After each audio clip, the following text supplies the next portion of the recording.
Nothing can separate. From her bedroom window, Rebecca eyed at the children playing in the snow enviously. How she longed to play with them. Now Rebecca, she remembered her father telling her that morning, "You can't play in the snow today." "Why not, father?" Rebecca had asked. Every day the neighborhood children gathered at the park just behind Rebecca's house. "Just trust me, Rebecca, it's not what's best for you today," her father had replied. At the time, Rebecca had responded by kissing her father on his cheek and assuring him that she would stay inside and read, but now she was having second thoughts. It was beautiful outside, she thought to herself. It was true, the sun was shining brilliantly. Why wouldn't her father let her go play? Why would she have to miss out on all the fun? When a snowball exploded just outside her window, Rebecca decided she couldn't stand it any longer. She simply had to go join the others. Leaving her book on the table, Rebecca slipped outside. She tried to tell herself she was having a good time, but all the while her heart felt uncomfortable. She kept looking this way, and that fearful lest her father would see her. After a few hours, Rebecca finally said her goodbyes and headed back towards the house. She wanted to safely lounge in her room before her father came home.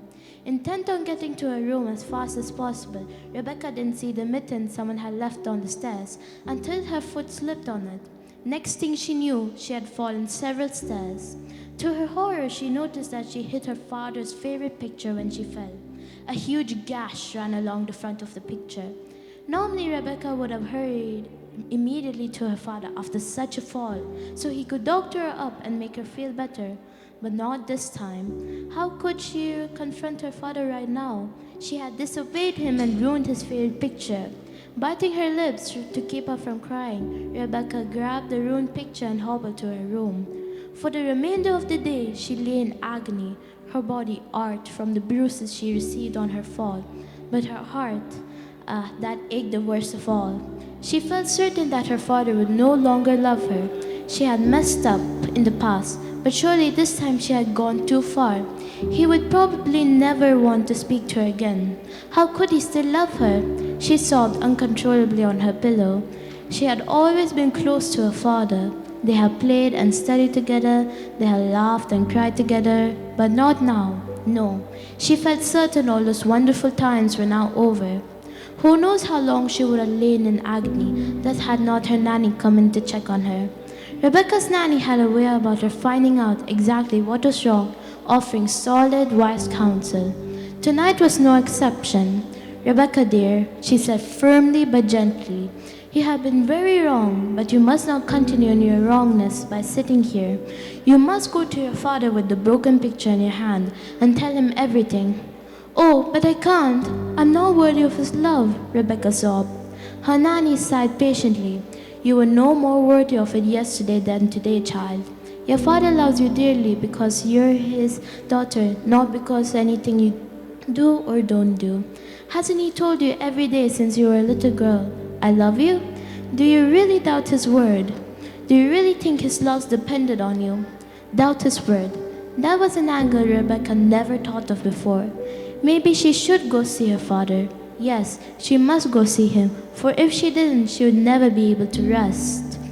So still shaking and trembling with fear, Rebecca limped down the hall to the living room. She paused at the doorway, her father sitting in his favorite chair just like he did every night. He looked up with her when she entered, a smile radiating with love illuminating his face. "Ah, you come at last. I've been waiting. Come here, sit on my lap."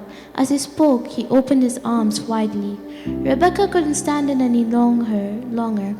"Oh, you don't understand, father. You can't love me anymore. I've been terribly wicked," and Rebecca held up the picture frame for her father to see. "I know, Rebecca, more than you think. I watched you go outside. I watched you fall and hit the picture frame. I saw it all." Rebecca was flabbergasted. "But weren't you at work?" Her father shook his head. "I took the day off to spend some special time with you. That's why I told you not to go outside to play. Since I saw you fall, I've been longing for you to come to me so I can bandage your wounds and help you. Won't you come now?" Rebecca could hardly believe her ears.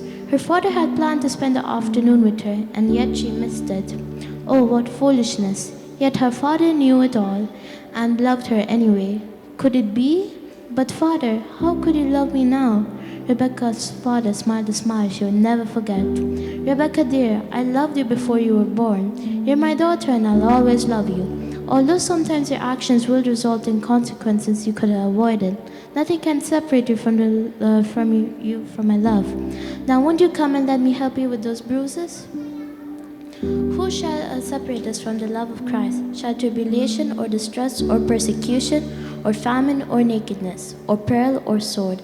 As it is written, for T's sake we are killed all day long. We are counted as sheep for the slaughter. Nay, in all these things we are more than conquerors through him that loved us. Romans 8:35-37. This is Etania Jokunat, and this is also my testimony, that nothing, no trial, no pain, no one can separate us from the love of God, Christ Jesus. Thank you.